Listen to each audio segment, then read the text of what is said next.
Hey, ¿qué tal amigos? ¿Cómo están? Bienvenidos a un nuevo video con el profe Joan.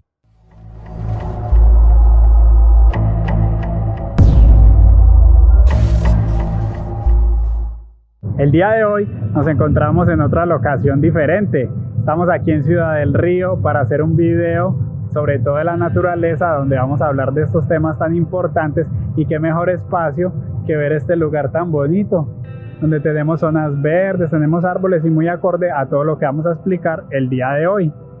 El día de hoy vamos a estar hablando entonces de la clasificación de los animales.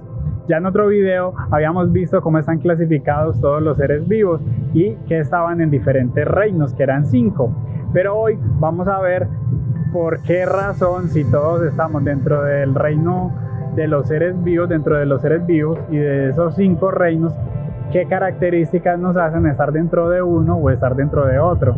¿Por qué razón estamos dentro de un reino o estamos dentro de otro reino? ¿Por qué los seres humanos estamos en el reino animal y no porque en el reino vegetal o en el reino de los hongos?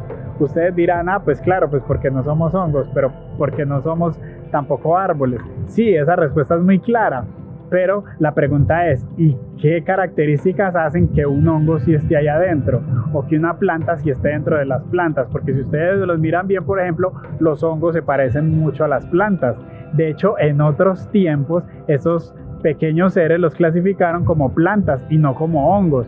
Y así le pasó también a los protistas. Los protistas muchas veces los clasificaron como microorganismos, como bacterias, pero tiempo después entonces el hombre se dio cuenta de que no eran iguales y que había muchas diferencias. Hoy vamos a ver entonces qué características hacen que esas diferencias sean tantas y qué características son para poder entonces clasificarlo dentro de un reino o dentro de otro reino. Entonces, sin más preámbulo, vamos a tratar de explicar eso. Resulta que hay entonces 3 características más o menos que son las más importantes. Hay muchas más, pero estas 3 son de las más importantes entonces que tenemos para poder explicar cuáles son esas diferencias. Entonces vamos a tratar de explicar la número 1, y es una de las más comunes y tal vez de las más importantes, es la característica de la respiración. Respirar es súper importante para todos, para poder tener vida, pero esa característica hace también que nos diferenciamos unos seres vivos de otros.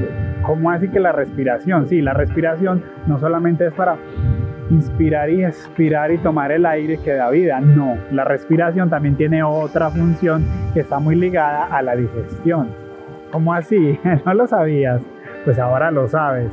La respiración, lo que hace el oxígeno, si lo dejamos por ejemplo en un metal, lo oxida y hace que le salga una corrosión y lo va deteriorando. Pues el oxígeno tiene esa propiedad de ayudar a oxidar los elementos.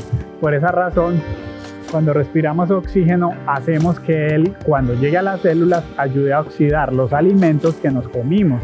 ¿Para qué? ¿Para qué creerán ustedes? Pues para poderles extraer la energía que necesitamos para poder vivir.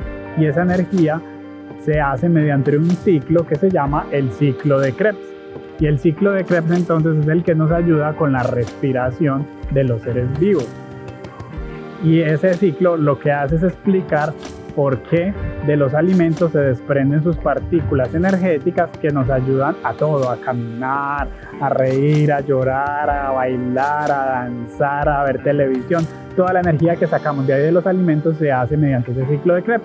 Y la podemos hacer porque podemos respirar. Entonces esa característica hace que los seres vivos se puedan distinguir unos de otros. Sí, porque hay seres vivos que no necesitan respirar, como por ejemplo la mayoría de todas las bacterias. Las bacterias hay muchas que respiran y hay otras que no, pero las bacterias hay muchas que no necesitan el oxígeno porque mediante otros procesos, como por ejemplo la fermentación, que lo explicaremos por allá en otro video, hacen que puedan obtener energía y ellas no necesitan respirar. Entonces son organismos anaeróbicos porque no necesitan respiración. Nosotros los seres humanos somos aeróbicos y por esa razón siempre vamos a necesitar del oxígeno y del aire que respiramos para poder hacer ese proceso, y además pues ya saben ustedes, para realizar el intercambio de gases con el que podemos vivir.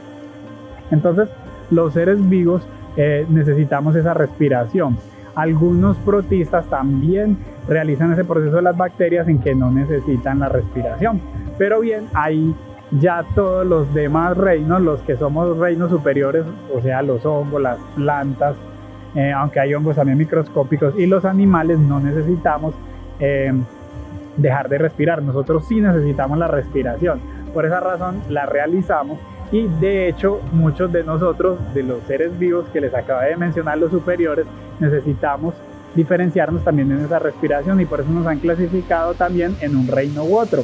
Por ejemplo, las plantas, estas plantas que vemos aquí, estos árboles tan bonitos que todo el tiempo estamos viendo, ellos, ya saben ustedes que nos proporcionan el oxígeno que necesitamos para vivir, pero a la vez ellos, la respiración que realizan es distinta. Ellos no respiran oxígeno, sino que ellos toman el CO2 para realizar sus procesos energéticos allá en la fotosíntesis y lo convierten en oxígeno. Nosotros no hacemos eso. Entonces mire que ahí ya nos estamos diferenciando un grupo de otro. Y por ejemplo, hay algunos grupos como los peces, que aunque también respiran igual que nosotros oxígeno, no necesitan todo este aparato, toda esta funcionalidad para hacer ese proceso. Ellos necesitan otras estructuras que les van a permitir realizar su respiración, su intercambio de gases, y para ello necesitan, por ejemplo, las branquias en los peces. Y entonces mire que ya por ahí nos estamos empezando a diferenciar unos grupos de otros. Entonces esa es la primera característica, la respiración, pero no es la única. Hay otra característica también muy importante que se llama la estructura corporal, o toda nuestra estructura. Ya estábamos hablando aquí de que nuestra estructura respiratoria no es la misma que la estructura de otros animales. Entonces la estructura y la forma del cuerpo también nos han ayudado a diferenciarnos de otros seres vivos. Por ejemplo, muchos de ustedes piensan que las aves son un grupo aparte, pero en realidad los científicos hoy en día se han dado cuenta que las aves pertenecen al grupo de los reptiles.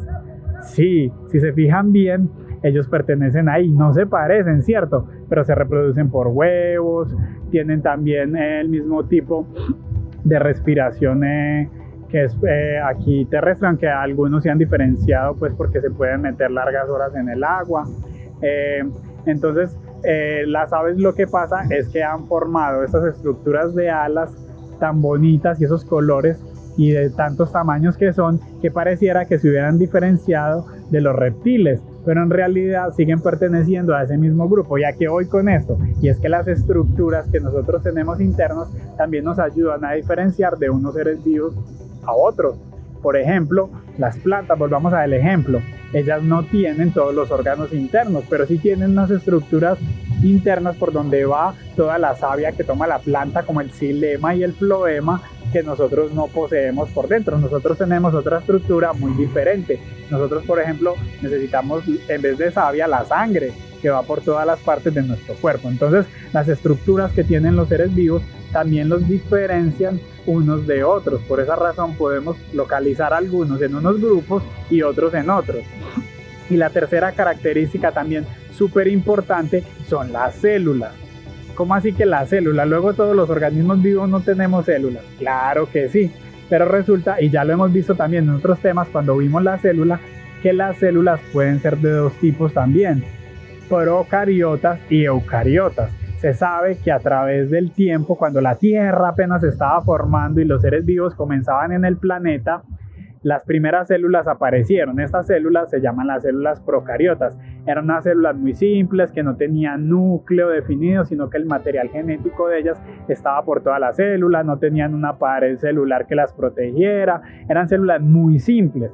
Pues bien, hay organismos hoy en día que siguen subsistiendo con este tipo de células, y además de ello solo tienen una, son unicelulares, como por ejemplo muchas bacterias que tienen solo una célula que es de ese tipo, que es procariota, y que llevan miles y millones de años aquí sobre la Tierra, sobre la faz de la Tierra, y que gracias a eso ellas siguen aquí y son necesarias para el ecosistema, como también nosotros, aunque nosotros somos muy poco necesarios para este ecosistema porque hacemos a veces más daño del que ayudamos, pero bueno, ese es otro tema. Entonces esas bacterias tienen esa célula procariota. Algunos protistas también tienen una sola célula, pero tienen la célula ya más evolucionada, que es la célula eucariota, que es la que tenemos los organismos superiores, que ya tiene otras estructuras como la mitocondria, el núcleo, los ribosomas, el aparato de Golgi, la pared celular y bueno, los plastidios y todas esas cosas que tiene la célula. Esa es una célula más evolucionada y se conoce como célula eucariota. Esos tipos de células también nos han ayudado a identificar unos grupos de otros. Miren que los protistas pueden tener también una sola célula, pueden ser unicelulares, pero también pueden ser pluricelulares como nosotros. Pero por más pluricelulares que sean, entonces entran ahí también las otras características como la estructura y la respiración, que también pueden ayudar a definir si está en un grupo o en otro. Si bien esas tres características no son las únicas que podemos encontrar para clasificar a los reinos, sí son de las más importantes, porque también pueden haber otro tipo de formas en que podemos clasificar a los seres vivos. Por eso existen 7 categorías en las que todo ser vivo se puede clasificar, que eso ya lo veremos más adelante, pero para adelantarles pues que está el filo, está la especie, está la familia, está el orden, todas estas cosas. Por eso nosotros nos llamamos como especie Homo sapiens. Estamos nombrando las últimas 2 categorías de 7 que somos, que la primera y más importante es el reino al que pertenecemos, y nosotros pertenecemos al reino animal. Entonces ahí en esas categorías ya se clarifica de manera más puntual cómo estamos todos los seres vivos, porque por ejemplo otra característica dentro de los animales que nos diferencian unos de otros, ya lo habíamos visto, que es la columna vertebral, o también conocida como notocorda, que fracciona el cuerpo en unas simetrías en que tenemos para un lado unas cosas, para otras otro, y que muchos animales a veces no guardan esa simetría, tienen simetrías diferentes. Por esa razón entonces son muchas las características que pueden diferenciar a un ser vivo de otro, pero las 3 más importantes ya te las mencioné aquí en este video para que puedas aprender de mejor manera y poder entender cómo es la clasificación entonces de los seres vivos, y por qué por ejemplo nosotros no nos parecemos a un árbol si ambos estamos vivos, y por qué por ejemplo unos perros no se parecen a otros y son perros todos, pero tienen diferentes razas, y algunos por ejemplo como un San Bernardo, como uno grandote de esos como Scooby-Doo, no se parece a un pincher o a un chihuahuita, que son chiquiticos, parecieran especies diferentes, ¿cierto? Bueno, pues muchas de estas características que les he mencionado entonces están ahí en los seres vivos, y aunque parecieran ser diferentes, pues internamente son iguales los perros y funcionan de la misma manera. Por eso no hay veterinarios que sean solo para perros grandes y veterinarios para perros pequeños, porque todos funcionan igual aunque parezcan diferentes. Espero entonces hayas entendido porque aunque somos seres vivos somos tan diferentes y tan diversos. Espero te haya gustado este video. Si te gustó tanto como a mí, te gustó esta locación a la que vinimos hoy, no olvides darle manito hacia arriba, dale a la campanita para que siempre estés al día con los videos del profe Joan y para que no te pierdas las nuevas aventuras que estamos viviendo en el canal. Los quiero un montón, chicos, y los espero en un próximo video. Hasta pronto.